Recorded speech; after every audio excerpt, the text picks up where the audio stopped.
Ladies and gentlemen, boys and girls, welcome back to the Squared Circle Jerks podcast. This is our annual podcast. We only do one a year now. It's more than one a year. Our last one was in 2019. Was it? Oh, wow. It was. My goodness. So yesterday was WrestleMania, and stuff happens. Possibly not. And we got, lots of stuff has happened, but not actually on the TV screen. Other than WWE continues to absolutely shit every bed they've ever even heard about. Dude, and it's amazing. Dude, the wild card rule will fix everything. Yeah. I mean, we could just listen, why don't we just queue up Ollie singing Sexy Boy from Wrestle Talk, and we'll just play that for an hour. I don't think that's a good plan. So I don't know. I'm just gonna pick out random things. They debuted Kushida on NXT a month ago, and no one's talking about it at all. So that's fun. Your boy Matt Riddle has heat with Goldberg because he literally called him the worst wrestler that's ever existed, and I think that's harsh, a little unfair, but also sort of warranted. I mean, his reasons are solid, but yeah, I feel like there are guys who made less money than Goldberg, drew less money than Goldberg, and were more dangerous than Goldberg. So I'm gonna have to go with that's a negative. Yeah, slightly overstated. AEW has confirmed. Tony Khan was just on Stone Cold's podcast. I got a bug in my mouth. Was just on Stone Cold's podcast the other day and confirmed that AEW will have a weekly live 2-hour show on TNT. Ambitious, but definitely doable. They Still no confirmation as to what day, what time, anything like that. WWE's talked a shitload about making the Money in the Bank this year. That we acknowledge we've totally fucked the dog the last 17 years in a row doing Money in the Bank and not making it mean anything at all. You know what? Here's the sad thing about Money in the Bank, actually, is that for a long time, the WWE actually handled it pretty damn well. Yeah, I would say you won the title after you won the Money in the Bank. You had the random non-successful cash-in of Damien Sandow, which was good in the sense that someone should at some point fail. Yeah, you should have, I would say a good 30% failure rate would be optimal. But yeah, it's been handled as just not really a big thing in recent time. Yeah. The most amusing thing that has happened with the Money in the Bank in the last 2-3 years was being used as a boombox by Brock Lesnar. Yeah. So he's now the Money in the Bank champion. They had him on TV like 3 weeks in a row, which means he made a cool $4 million. And now nothing. Nothing. Yeah, nothing putting the Money in the Bank on Brock Lesnar in general doesn't really work because it's just he has to fail. It's not even that he has to fail. It's unneeded. Yeah, it's kind of like when people repetitively had defended the idea of letting Brock have like a massively long title reign.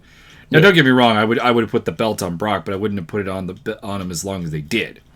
No, especially not with him ever being on TV for any reason, for fuck's sake. Because when he shows up, title belt or no title belt, Money in the Bank or no Money in the Bank, it's a ratings popper and a draw. So why do you have to give him anything? Yeah. Yeah, totally. I don't see... Listen, almost anything you can do with Lesnar is an instant fail. It's, we give him the title. Well, that's not going to work because you're not going to have a title. We give Money in the Bank. Well, that's not going to work because he's never around and there's going to be no suspense. I mean, granted, it won't be as brutally overexposed as it has been in the last 5 or 7 years, but it'll be so underexposed that people will forget it ever happened. And then Vince McMahon is going to spring it on probably somebody at SummerSlam, give Brock the title, and Brock will be back off TV for another 3.5 years, and we'll just never see the title. You just might as well not have a title or a Money in the Bank briefcase. Correct. For those watching the NBA draft, Cam Reddish taken at number 10 by the Atlanta Hawks. Ooh, crispy Reddish. Yeah. So, and apparently Keith Lee is still doing amazing things in NXT. I haven't watched it since WrestleMania. Neither have you, I No, believe. I popped in. Like I Don't lie definitely to want. me. No, I definitely wanted to see the Kushida matches, so I did. No, I haven't seen anything. And yeah, I mean they were good matches, but they're Fair enough. not really lighting the world on fire, unfortunately. No. And I kind of was worried about that when Kushida came in because he's not Shinsuke Nakamura, who has a charisma that transcends culture. Yeah. Kushida didn't have that, and I thought he would kind of get lost in the shuffle. And it's too early to say I was right, but it is looking that way. I would not disagree at all. What else is there to talk about? I'm literally scrolling through a certain YouTube channel with their big blazy headlines. Mm-hmm. You got the Dean Ambrose thing. I don't know if we need to talk about it so much, other than he said what we all know, or he said that what I've been saying the whole time. Oh, absolutely. I mean, what he said was news to absolutely nobody. I mean, maybe the casuals. specifics were. Filthy At this point, I casuals. think even casuals have to realize that what the problem with WWE is, and that is Vincent Yeah, Kennedy McMahon. yeah, pretty much. It's you've got writers for a wrestling show. Are you fucking stoned? I don't think you see. I'm gonna say something somewhat controversial here. I don't think having writers is necessarily a bad idea. I think having sources of inspiration is not necessarily a bad idea. I think the problem is twofold. Number one, you can't hire writers who don't like wrestling and are not wrestling fans, which they have Yeah, historically done a lot of. They brought in Hollywood or TV writers or soap opera writers to write wrestling that are not fans of it. And as a result, they're not really going to be able to replicate good stuff. Like if you hired me, for example, to write for a soap opera. Let's assume I'm a really good writer. I'm not, but let's assume for a second I am. I have no interest in the Young and the Restless or whatever. I watched it as a kid because my grandmother made me when she was the babysitter. We had one TV and it was that or there really actually wasn't even another option because she literally wouldn't let you leave the room. So you either watched it or hid under the couch or something. Like these are your options. So I'm familiar with the structure of the story. I'm familiar with kind of what the appeal is, I guess, but I don't get it, and therefore I would not, no matter how good a writer, how smart a writer, how much money you gave me, I really wouldn't be able to replicate anything that probably would be any good. And that's the case when you have non-wrestling fan writers. And the second problem is that these writers are all catering to someone who isn't a wrestling fan, and that is Vince McMahon. correct. Well, I mean, I've been saying exactly what he said for years. You've got writers who, as you said, don't know wrestling, don't really give a shit about wrestling. They're there to write TV.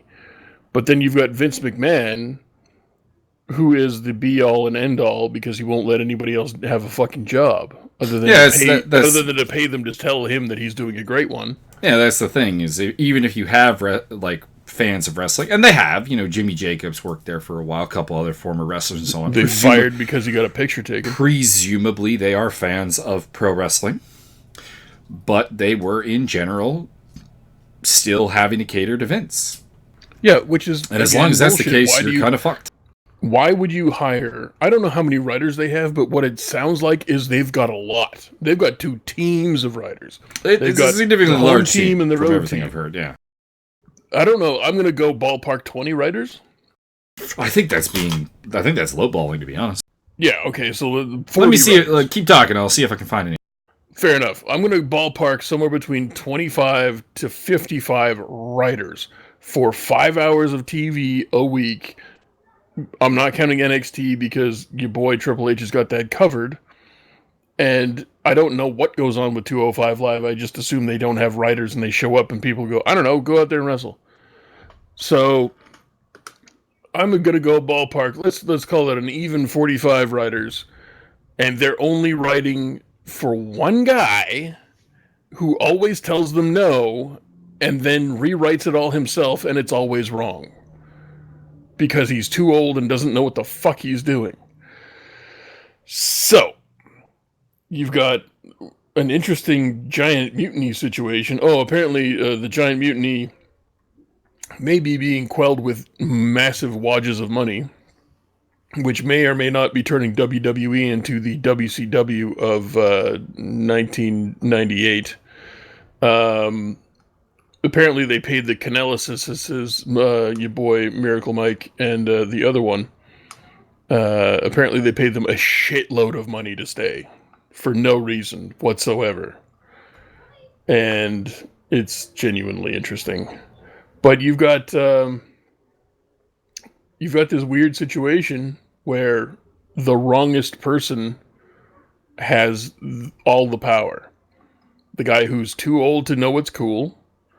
He never liked wrestling in the first place. He just liked money, and he wanted to stick it to the old man to show him he could do it better than him because the old man abandoned him. And that's it. And it's exactly what I have always thought is the problem, is exactly what Dean Ambrose said, is you've got this guy who doesn't know what he's doing, who's pretty much out of his mind on yes men at this point. I'm surprised he can walk due to, like, maybe that's why he walks like that from all the fucking hand jobs.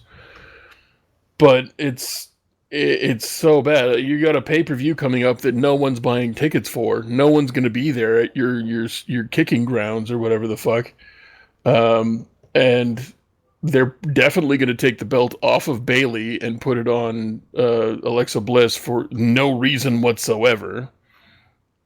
You've got a guy like Lars Sullivan who's now injured, but you should have just had go up and destroy everything and rip the title out of somebody's cold dead fucking hands, but they can't do that right. They've got to flatline everybody's booking. Braun Strowman should have been an undefeated completely in his entire career and still holding a title on TV every week. But they can't do that either. I just don't, like, none of this makes any sense, and I don't see...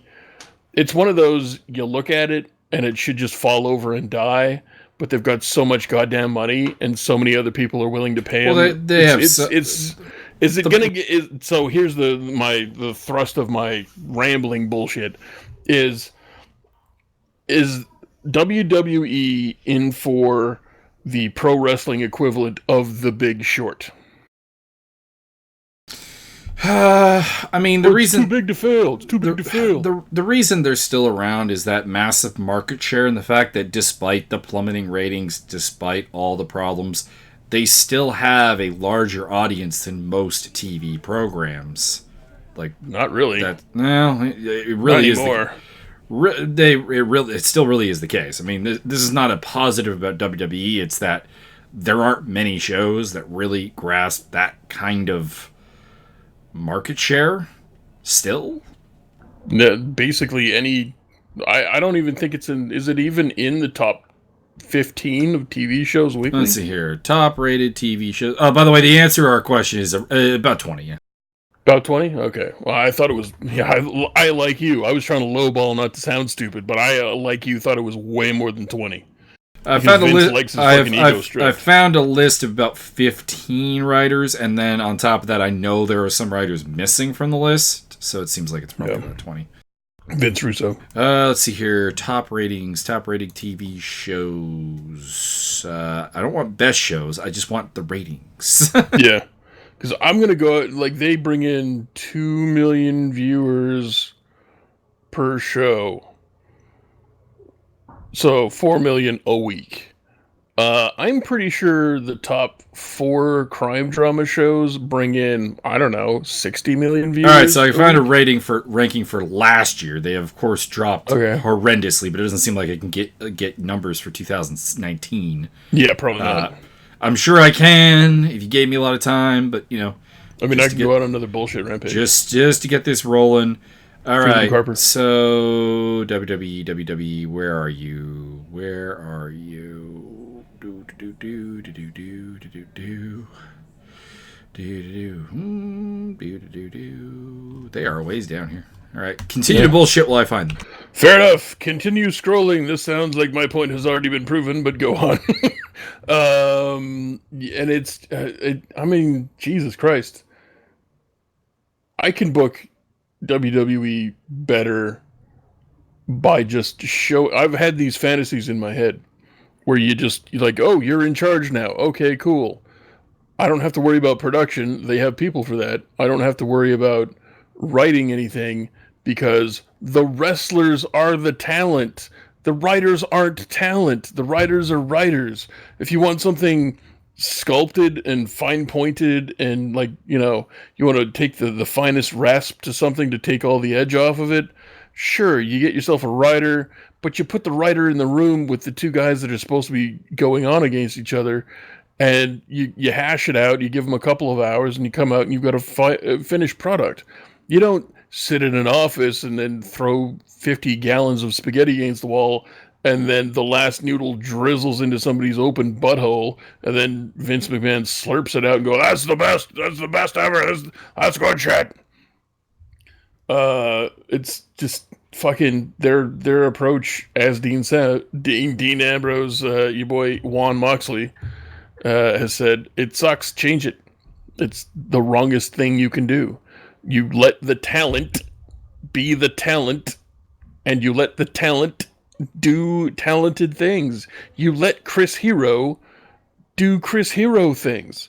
You let Claudio Castagnoli do Claudio Castagnoli things. You don't rename him Julio Cesaro and make him kind of a generic cookie cutter, kind of a random guy. You let him be very European because that's his fucking shtick, and you let him do that, and you get cool things. But no, you can't do that.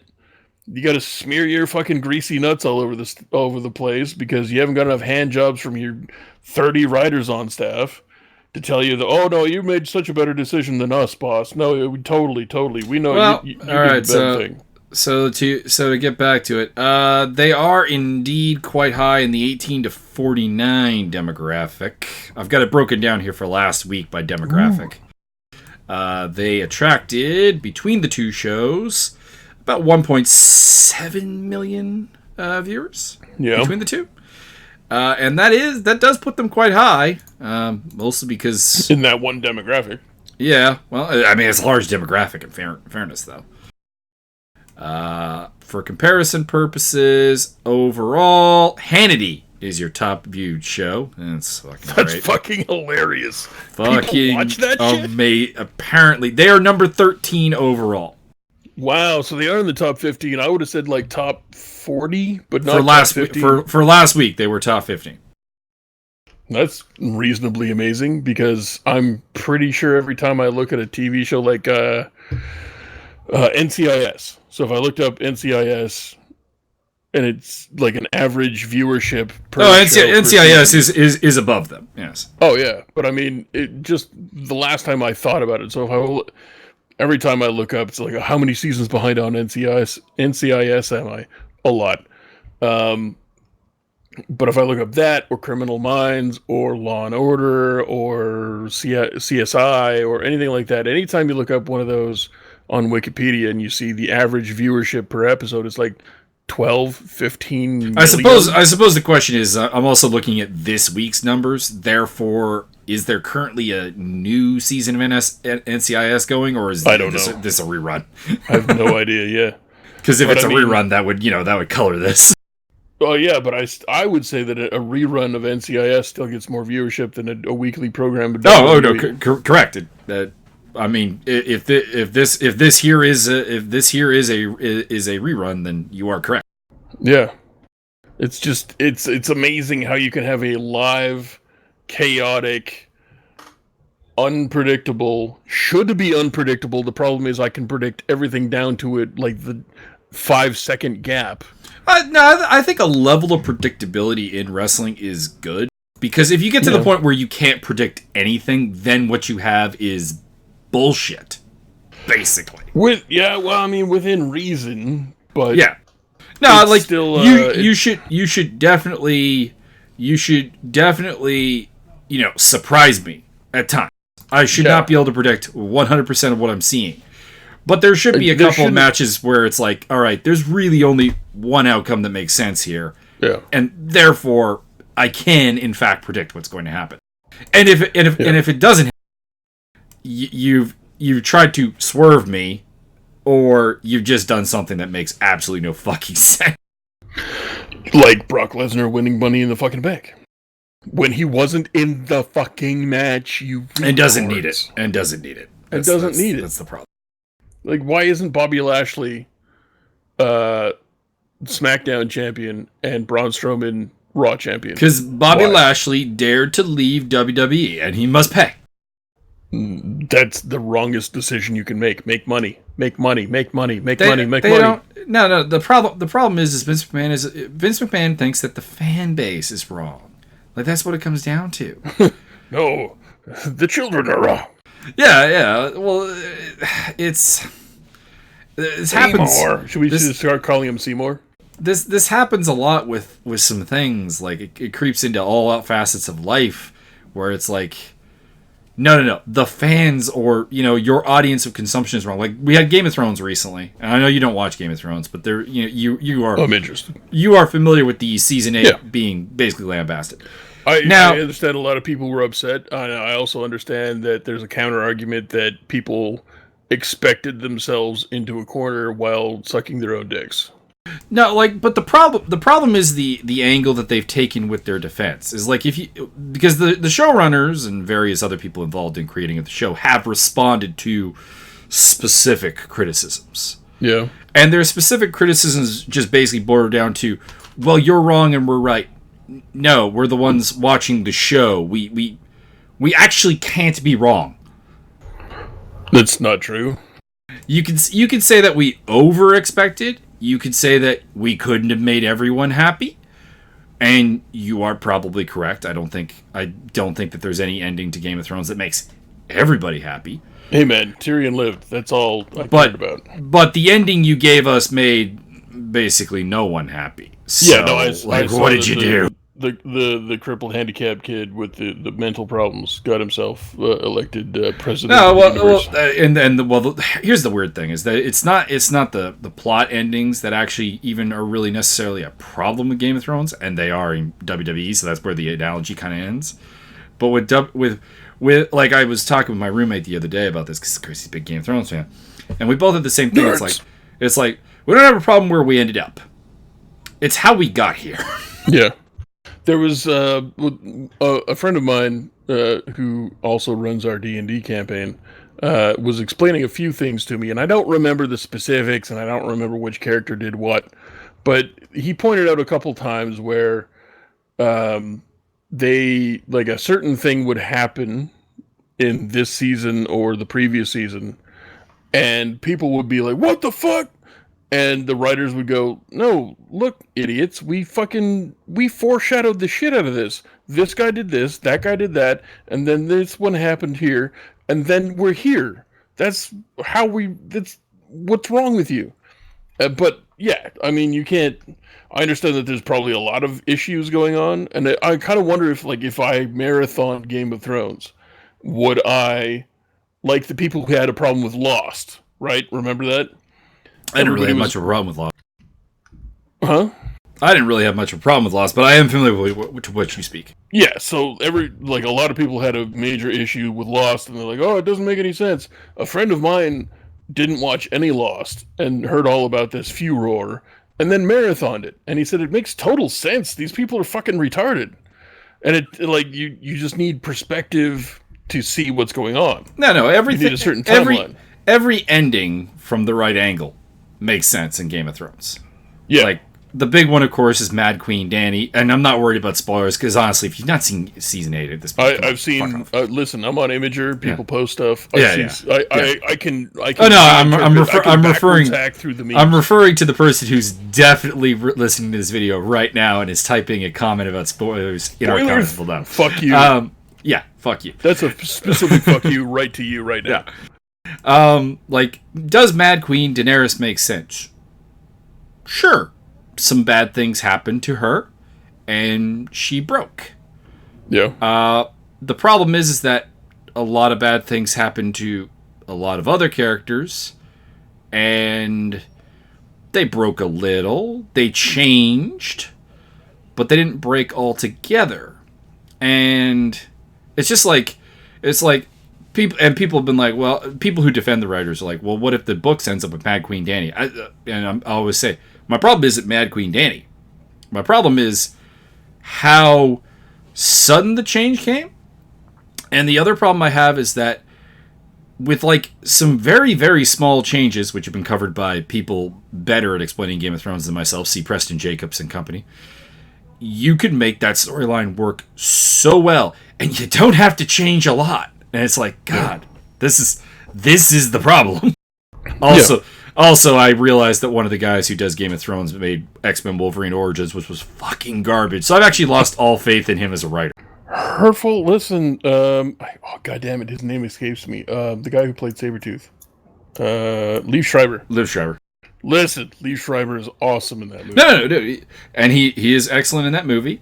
And there's a lot of things. Like, I enjoy Ryan Reynolds as Wade Wilson, which came through in the other Deadpool movies. It's like, it's not the actor's fault. None of these actors did anything less than a very competent job.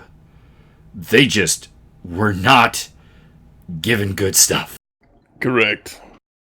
Yeah. So, I mean, with all of that in mind, you got random shit that happens like, what was the most new random, completely bullshit character change they played on WWE?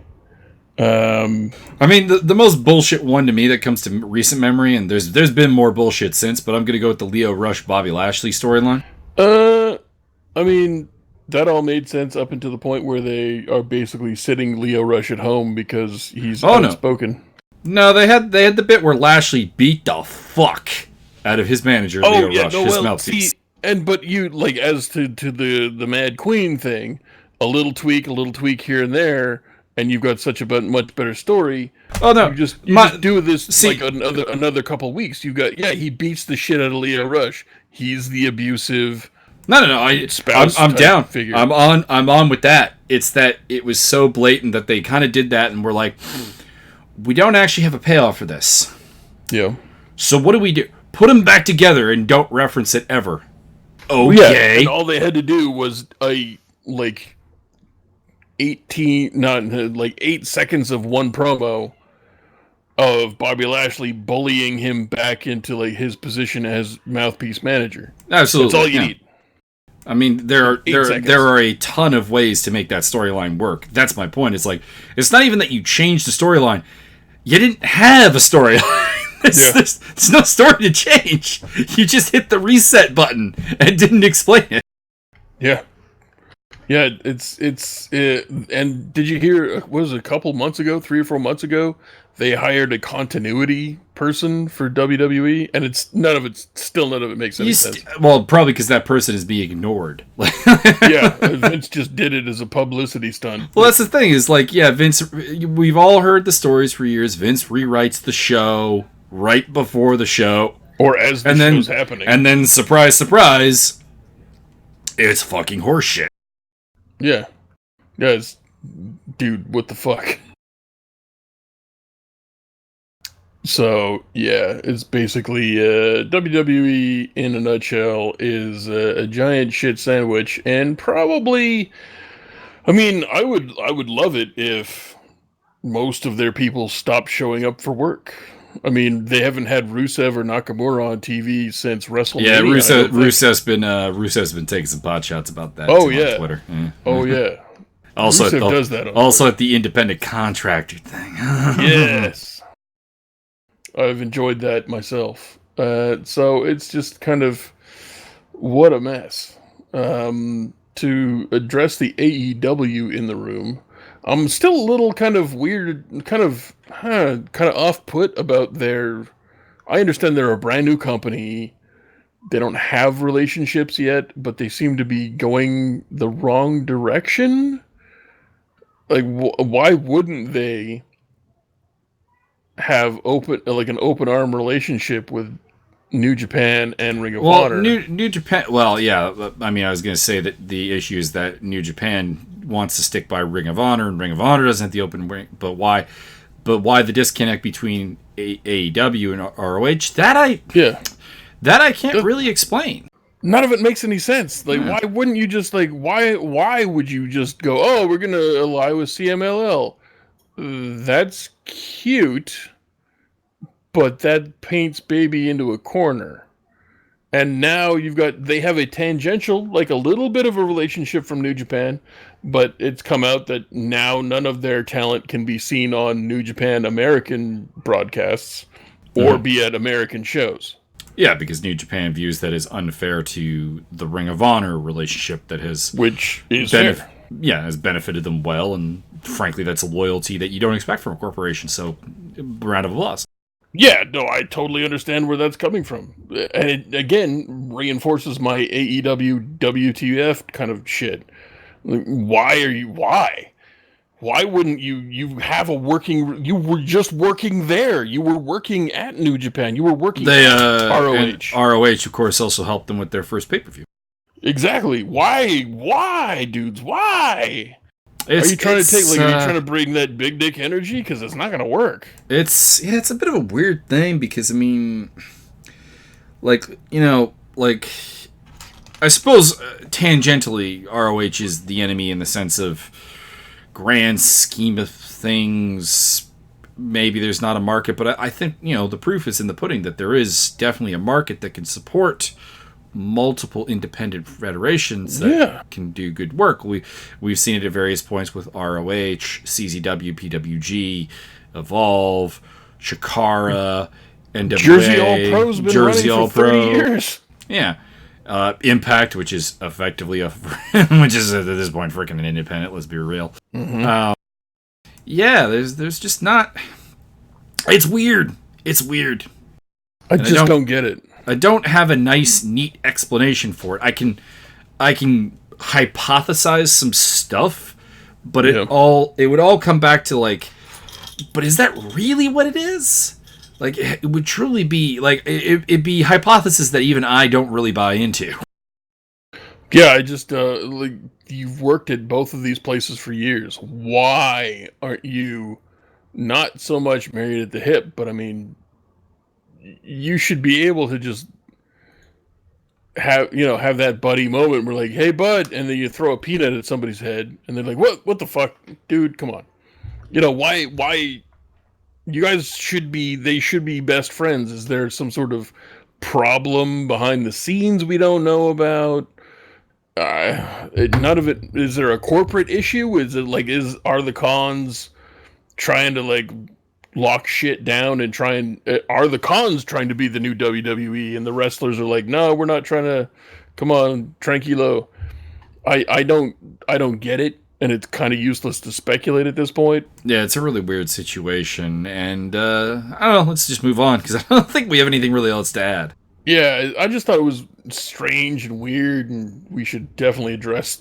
I like the look. I like the look at their roster. AEW shows have been really solid so far. I'm expecting really good things with the TV deal, which would be nice and easy for me to actually watch, unlike a lot of other wrestling up here in Canada, unfortunately.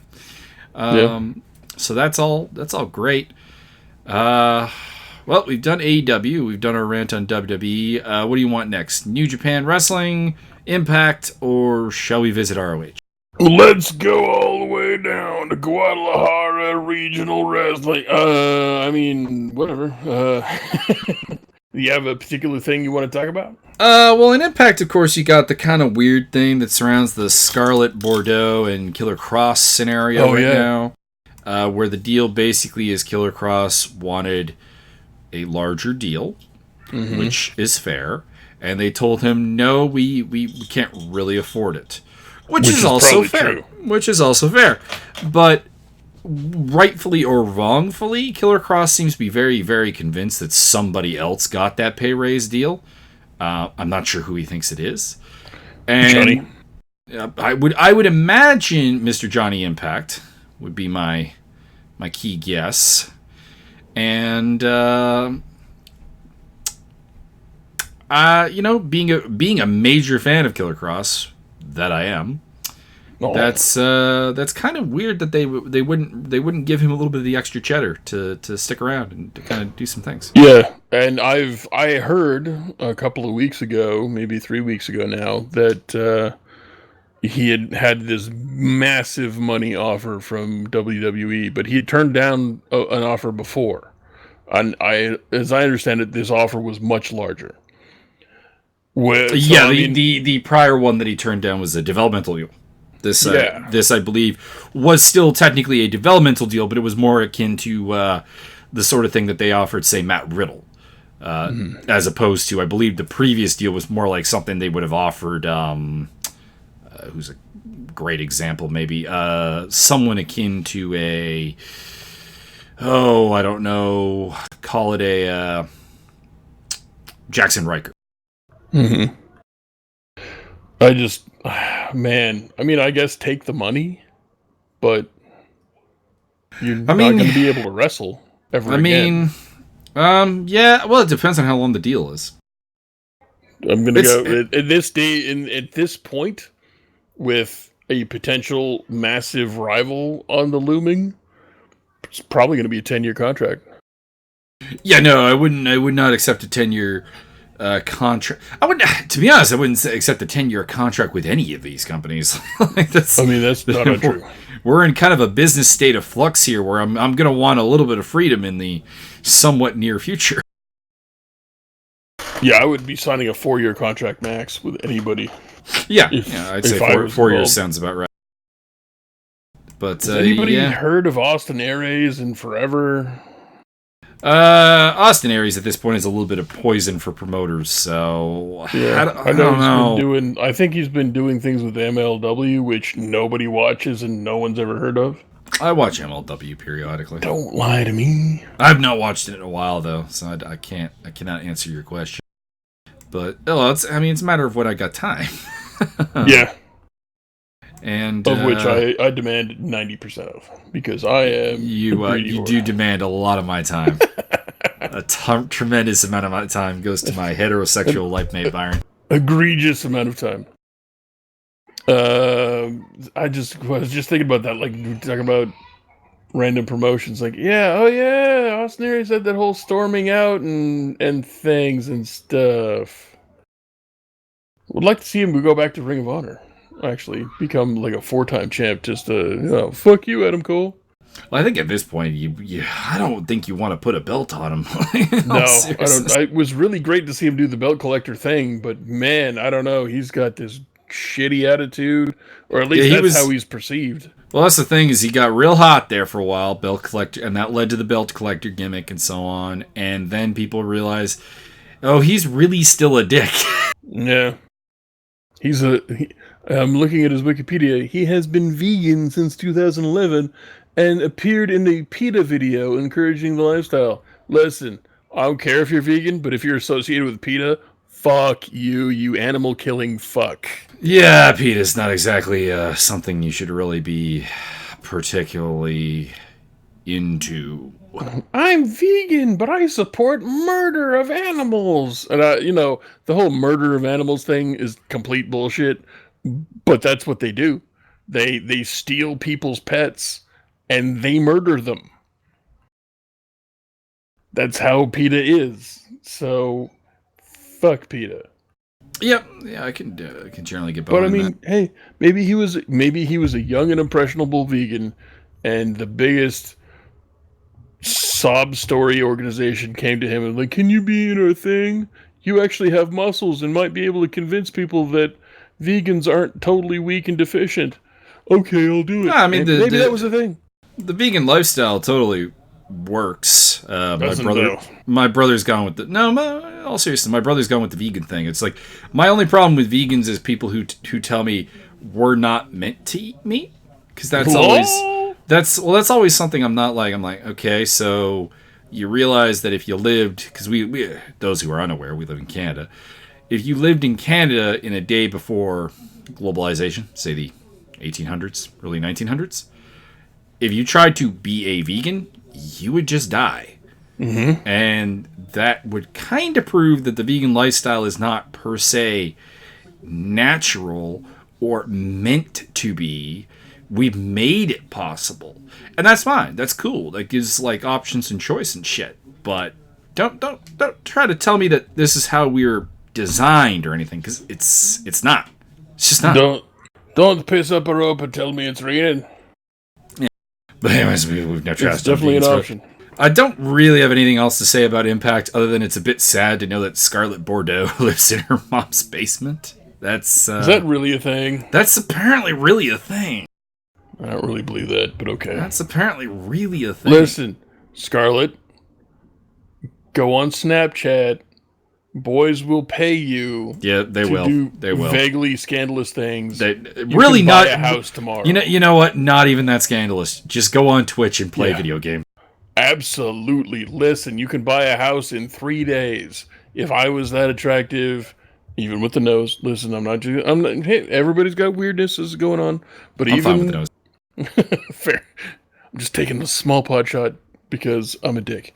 I'm supposed to be the asshole of the group. Listen. Oh wait, whoa! I'm supposed to be the good guy. Oh, we're fucked. Yeah, we're fucked. Listen, you're the by the numbers nerd. I'm the loose cannon asshole. I don't know if you knew this about. I'm aware of this. I'm just saying, in almost every other situation socially, I am the asshole. Well, no, you're not an asshole. You're just socially retarded. That too. But listen, go on Twitch, wear a low cut thingamabob. You can buy a house in 4 days max. And then I don't know what else you need. Like, listen, if I look like that, I would not be trying to pay bills. People would be paying my bills for me. Maybe I should work out. I'm gonna need to get somebody hook me up with the hookup in Tijuana. Anybody? Anyways,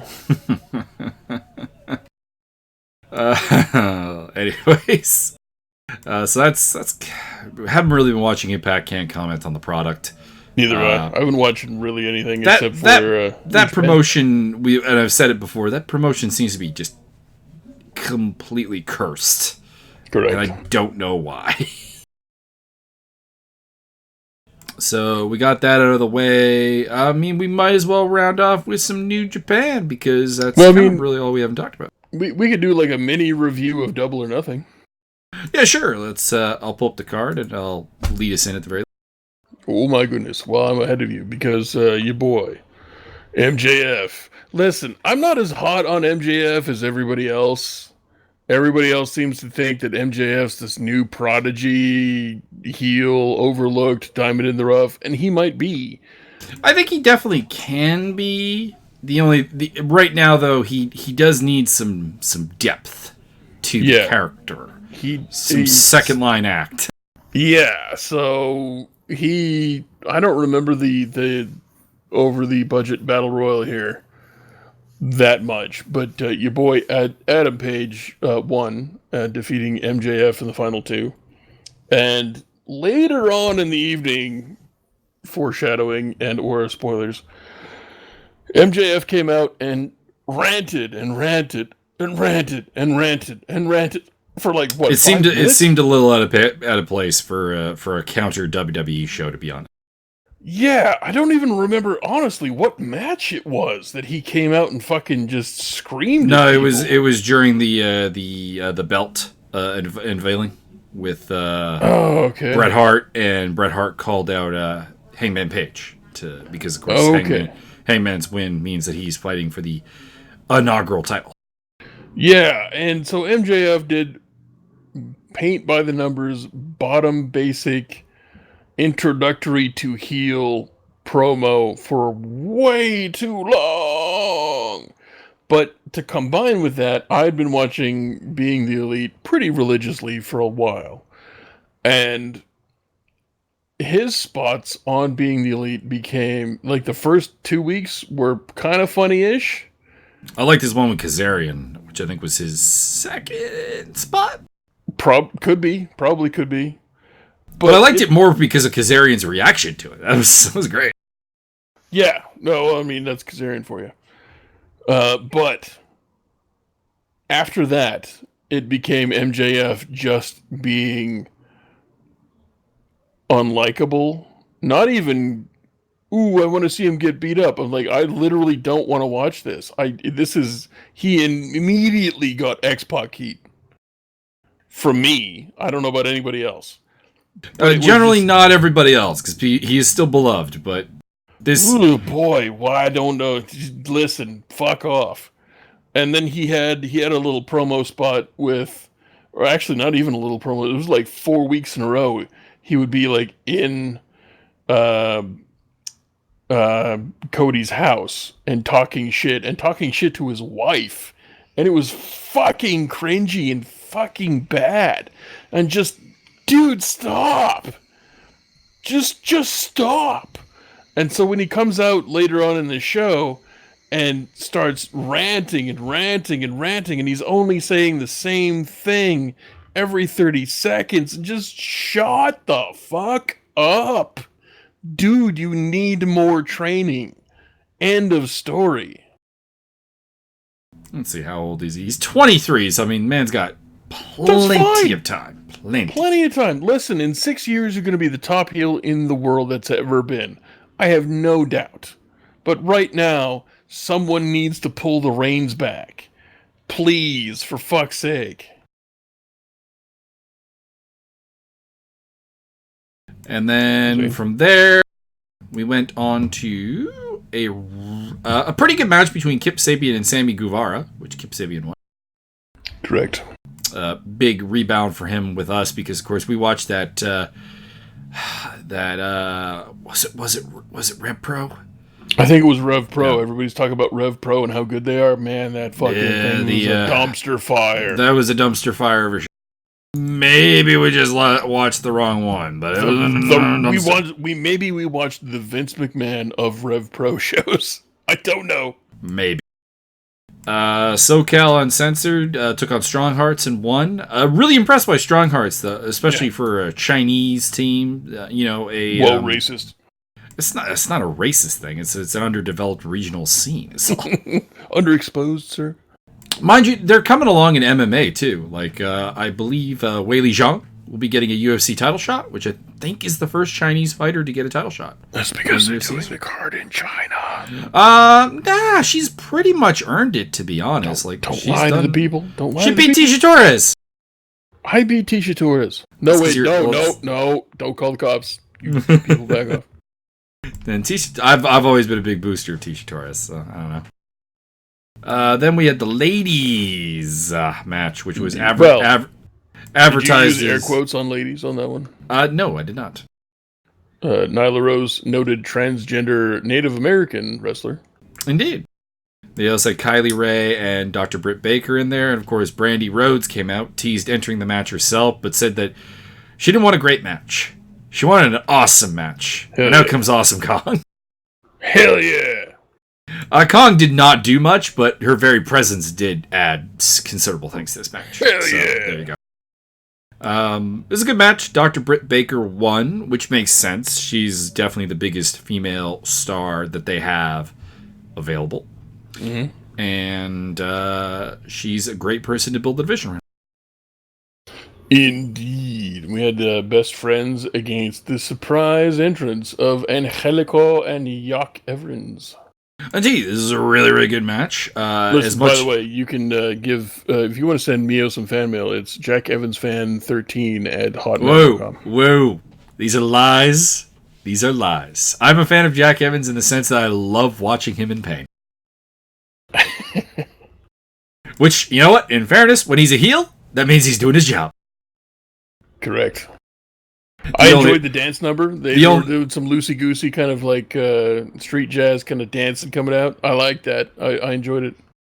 Indeed, Best Friends went over here, which makes sense. Best Friends are much more strongly linked to the AEW brand than Angelico and Jack Evans are.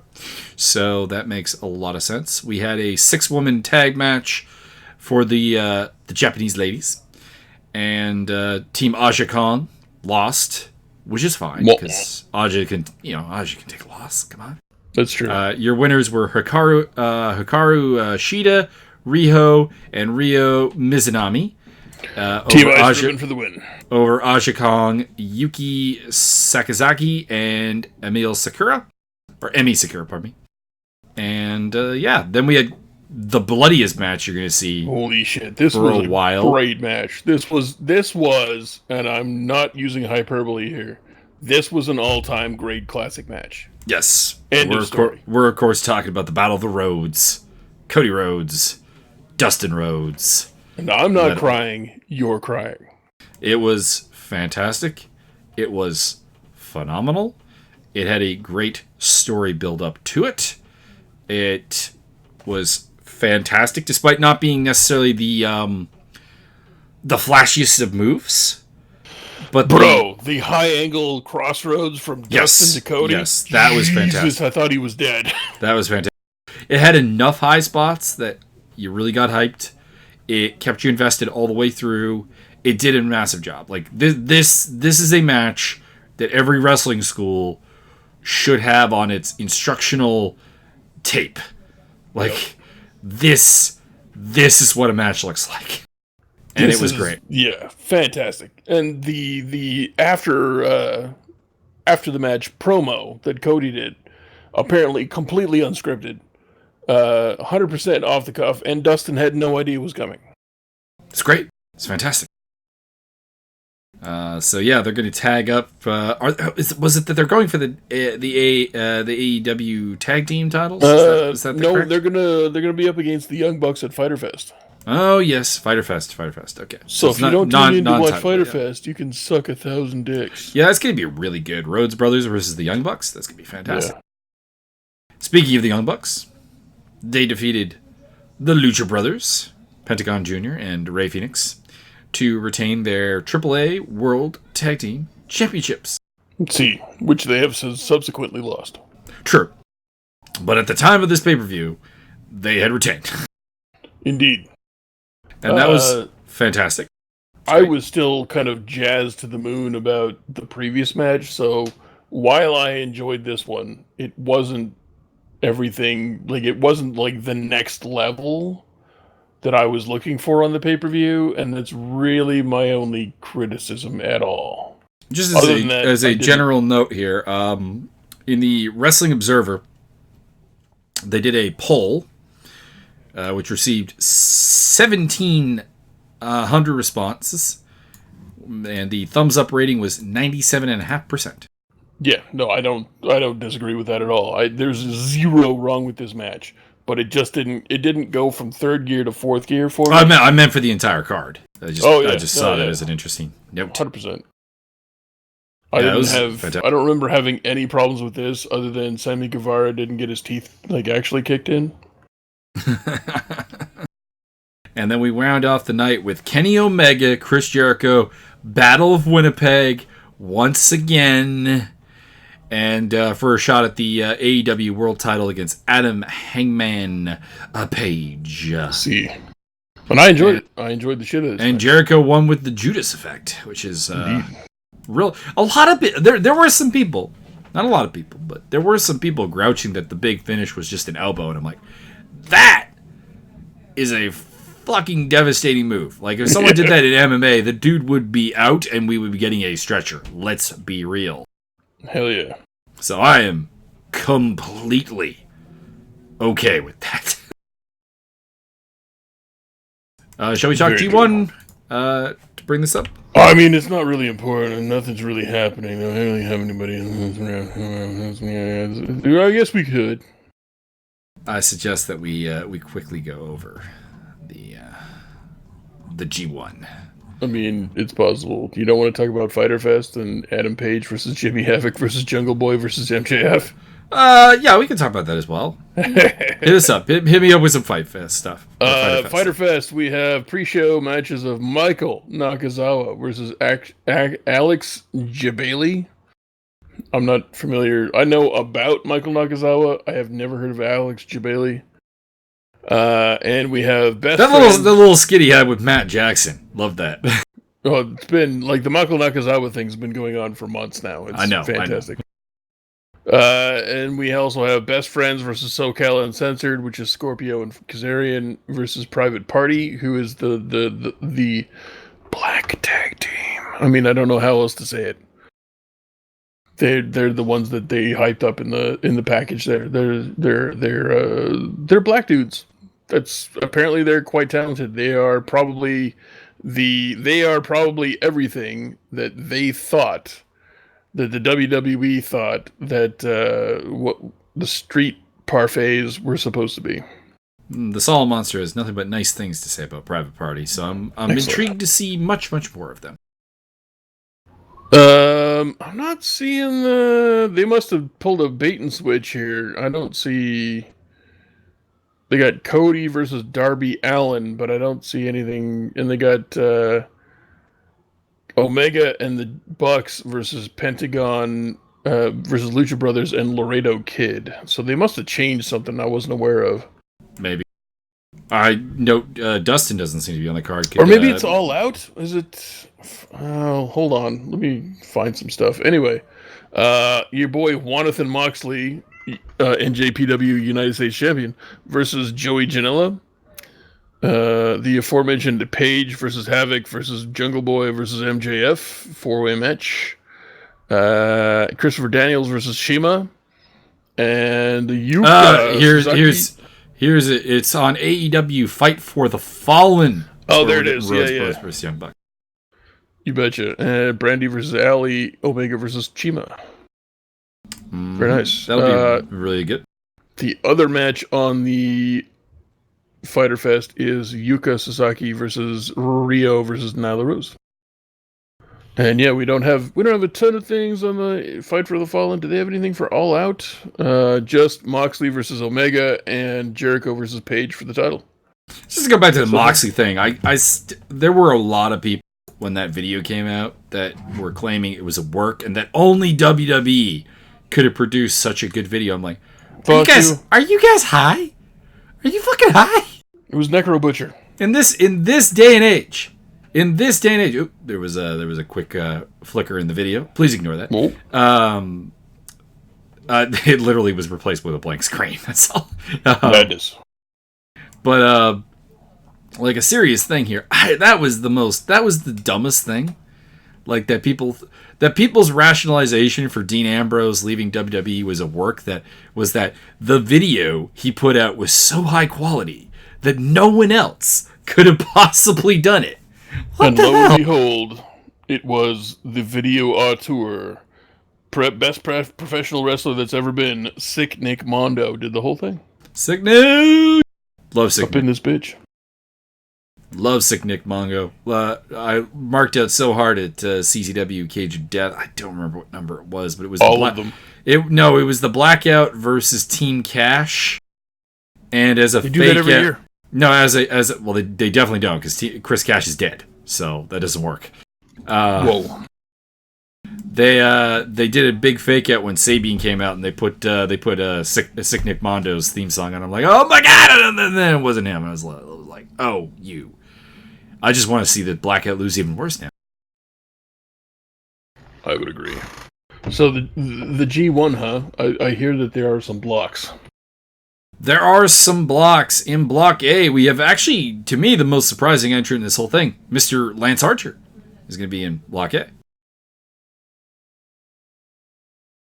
I'm not totally shocked. Your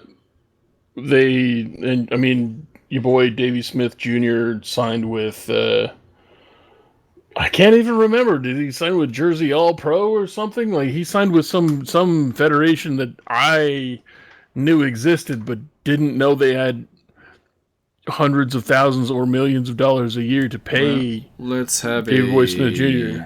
quick look at the matter, and because he signed with some other place in the United States that wasn't anywhere on the list of places you probably should be signing to further your career, and so KES is no more. He signed with MLW. Oh well, there you go. He has formed the TV deal. He has formed the Hart Foundation with Teddy Hart and Brian Pillman Jr. That sounds like the worst idea you can possibly have, since I think Brian Pillman Jr. signed to AEW. I have not heard of him signing with a exclusivity deal. Maybe not exclusive, but he was definitely in the Rumble. He was, but there were some other MLW talent on that card as well.